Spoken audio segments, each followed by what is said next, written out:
যৌবনের পাগলামি করে না। যৌবনকালে যুবক গুনার দিকে তারে ডাকে,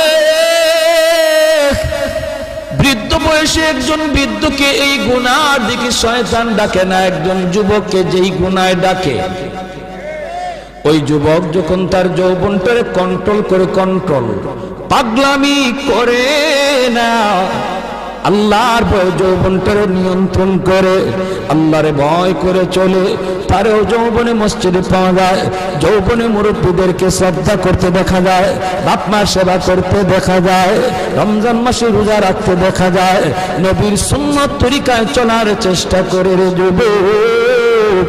ওই যুবক বেশি বেশি তাড়াতাড়ি আল্লাহর ওলি হইয়া যায়, সহজ হয়ে যায়, সহজ।